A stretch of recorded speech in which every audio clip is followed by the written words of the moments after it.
بسم اللہ الرحمن الرحیم۔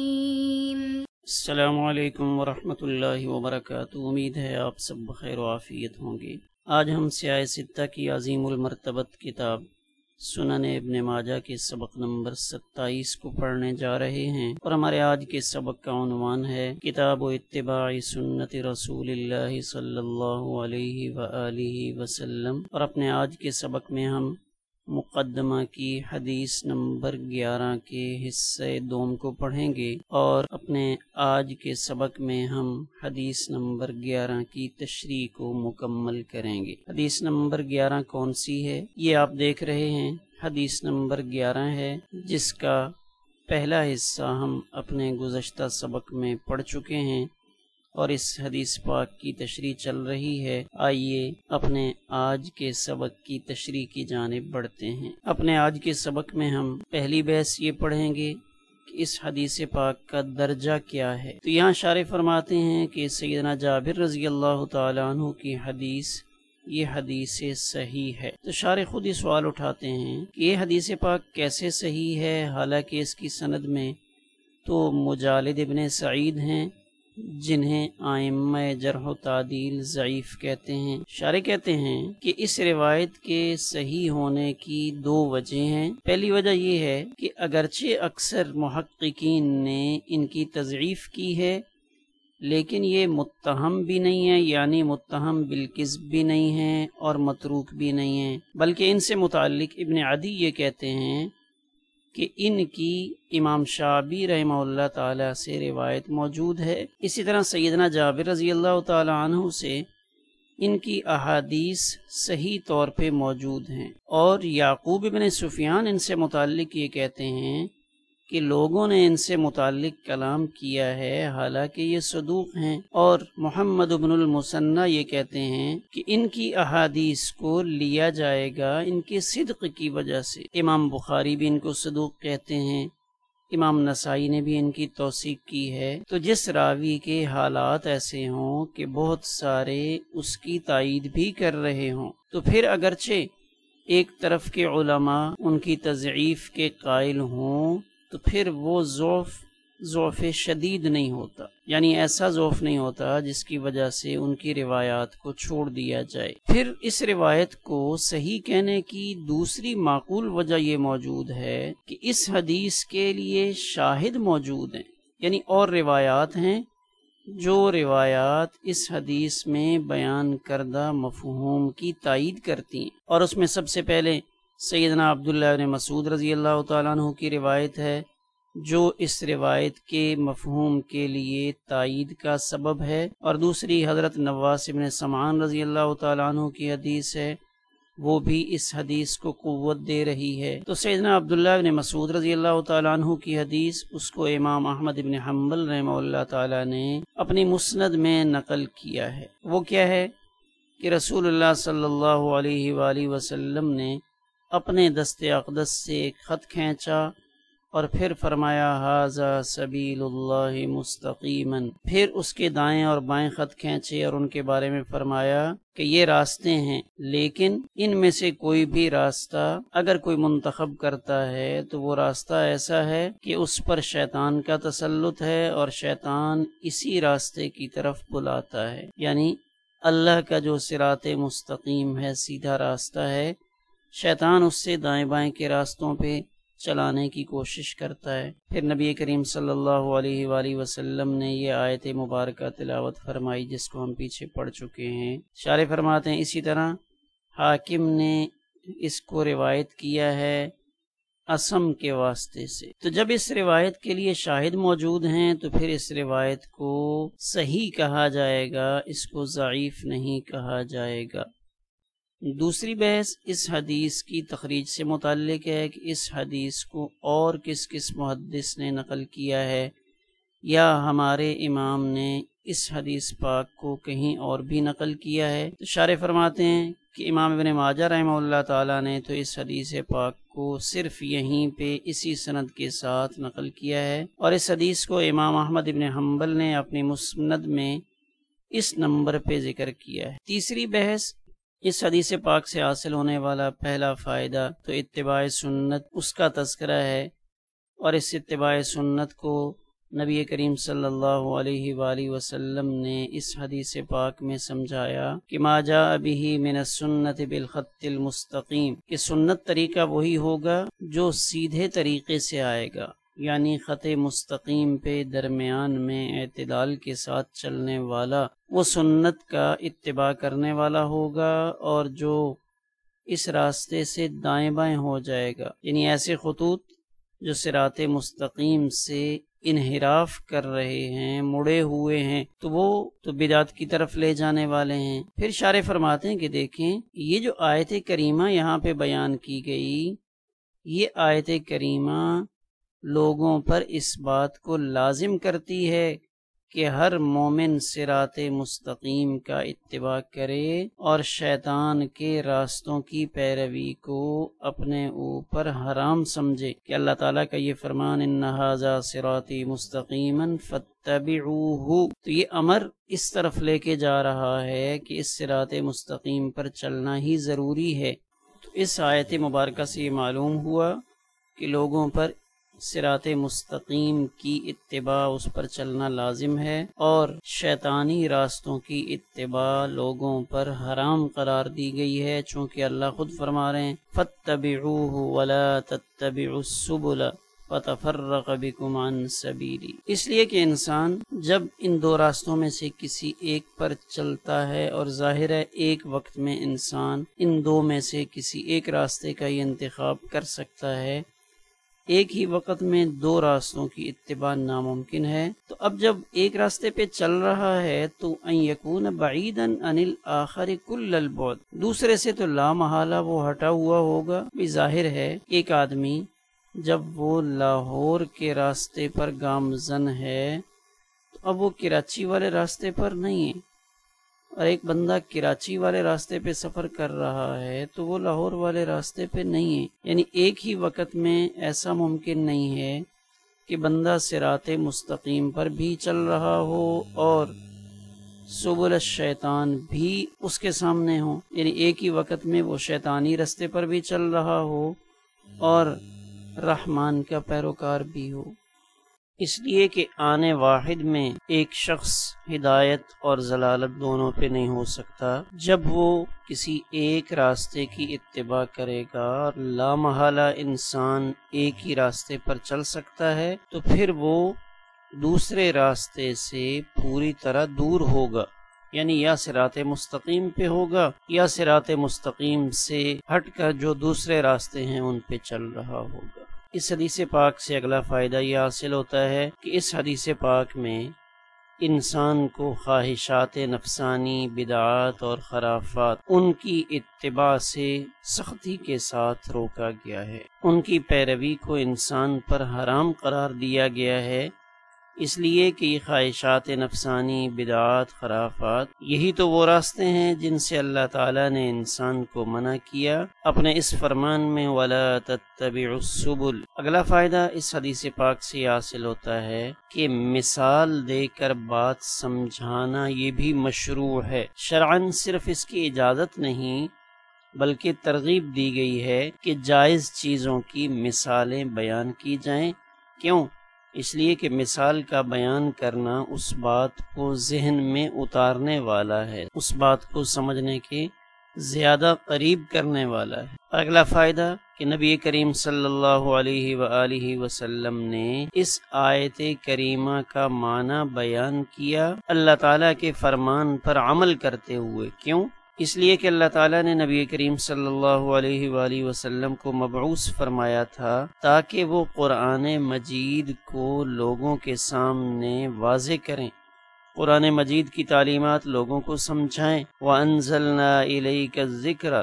لِتُبَيِّنَ لِلنَّاسِ مَا نُزِّلَ إِلَيْهِمْ کہ قرآن مجید آپ کی طرف اتارا گیا تاکہ آپ لوگوں کے سامنے اس چیز کو کھول کر بیان کریں جو آپ پر نازل کی گئی ہے۔ تو یہاں آپ نے خط مستقیم اور اس کے دائیں بائیں دو دو خطوط کھینچ کر اس کی عملی تفسیر پیش کی ہے کہ اللہ تعالیٰ صراط مستقیم سے کیا سمجھانا چاہتے ہیں۔ اور اس حدیث پاک سے آخری فائدہ ہمیں یہ معلوم ہوا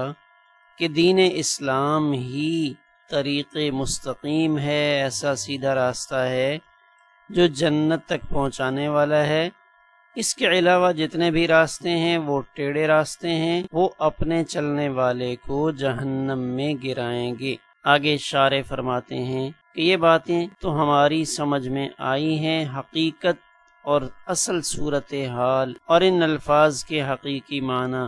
اور ان کے اندر چھپے ہوئے علوم وہ اللہ تعالیٰ ہی جانتے ہیں، اور اپنی عاجزی کا اظہار شارح اس آیت مبارکہ کے ذریعے کرتے ہیں کہ ہم جو کچھ بھی گزارشات کرتے ہیں وہ اللہ کی توفیق سے ہوتا ہے کہ جتنی سمجھ بوجھ اللہ تعالیٰ دیتے ہیں ہم ان احادیث کا معنی یہاں بیان کر دیتے ہیں۔ آگے اس حدیث پاک کا حکم، اس کا درجہ کہ یہ حدیث پاک صحیح لغیری ہی ہے، اس لیے کہ اس حدیث پاک کے لیے شاہد موجود ہے، اور جب کسی حدیث کی تائید کسی اور حدیث سے مل رہی ہو تو پھر محدثین اس کو صحیح لغیری ہی کے درجے میں لاتے ہیں۔ یہاں ہم ایک اور شرح کے حوالے سے اس حدیث پاک سے متعلق محدثین کا کلام دیکھتے ہیں۔ امام بوصیری فرماتے ہیں کہ اس حدیث پاک کی جو سند ہے اس میں فن اسماء الرجال کے ماہرین نے کچھ کلام کیا ہے، اور وہ کلام مجالد ابن سعید نامی راوی ان کی وجہ سے ہے۔ آگے شارح فرماتے ہیں فخط خطن کہ نبی کریم صلی اللہ علیہ وآلہ وسلم نے ایک خط کھینچا۔ تو یہ حدیث پاک اس کا استدراک امام مزی انہوں نے کیا ہے۔ یہاں یہ لفظ استدرکہ آیا ہے، استدراک کس سے کہتے ہیں اس کی وضاحت کر کے ہم آگے چلتے ہیں۔ اصل میں استدراک محدثین کی اصطلاح میں اس بات کو کہا جاتا ہے کہ ایک محدث کسی دوسرے محدث کی شرائط پر موجود احادیث کو اکٹھا کریں جو ان محدث کی شرائط پر تو تھیں، لیکن انہوں نے اپنی کتاب میں ان احادیث کو ذکر نہیں کیا، تو یہ بعد والے محدث ان کو بتاتے ہیں کہ دیکھیں آپ نے اپنی شرائط کے مطابق 500 احادیث جمع کر لیں، تو یہ والی 50 رہ گئی تھیں، یہ بھی آپ کی شرائط پر پوری اترتی ہیں، ان کو بھی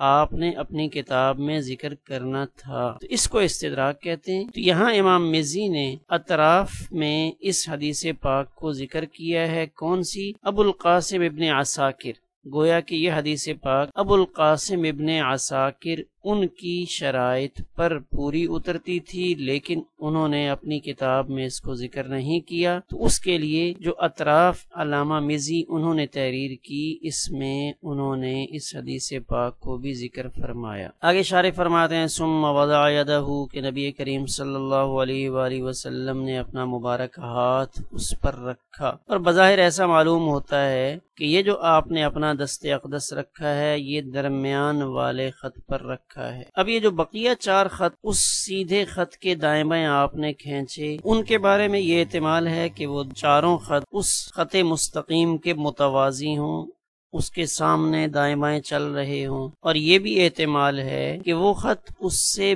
بالکل الگ رخ پر ہوں، اس کی سیدھ میں نہ چل رہے ہوں۔ اس روایت کو دیگر مشہور روایات کے ساتھ تطبیق دیتے ہوئے کس چیز میں؟ اصول میں۔ اب وہ خط کیسے ہو سکتے ہیں ان کو یہاں ہم اس نقشے میں دیکھتے ہیں۔ پہلی بات شارح نے فرمائی تھی کہ ان خطوط کے اندر یہ احتمال ہے کہ وہ خطوط متوازی ہوں، جیسے یہ درمیان میں یہ خط مستقیم ہے اور 2 خط اس کے دائیں اور 2 خط اس کے بائیں ہیں،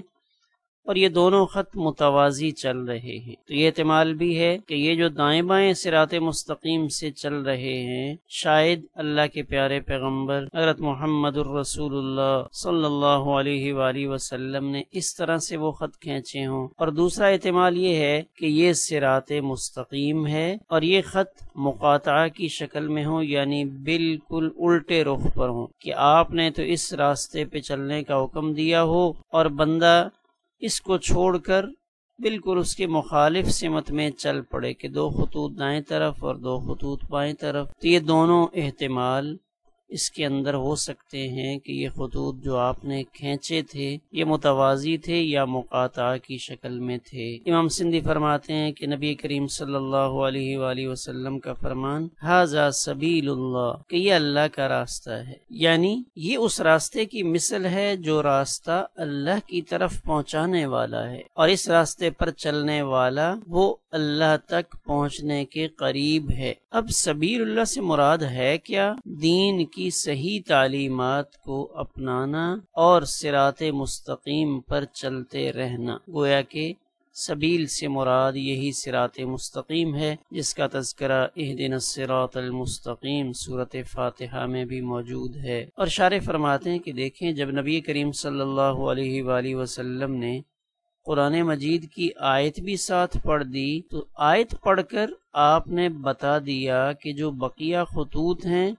وہ سارے خطوط ایسے ہیں جو اس راہ راست سے ٹیڑھے ہیں، ہٹے ہوئے ہیں۔ اور آپ نے یہ جو مثال سے یہ بات ذکر فرمائی، مثال دینے کی وجہ کیا ہے؟ دین کی حالت کی وضاحت اور اس دین پر جو چلنے والا شخص ہے اس کی وضاحت مقصود ہے کہ دیکھو، اپنی مرضی سے راستوں پر چلتے رہنے کو دین نہ سمجھ لینا، بلکہ دین وہ ہوگا جو میرا بتلایا ہوا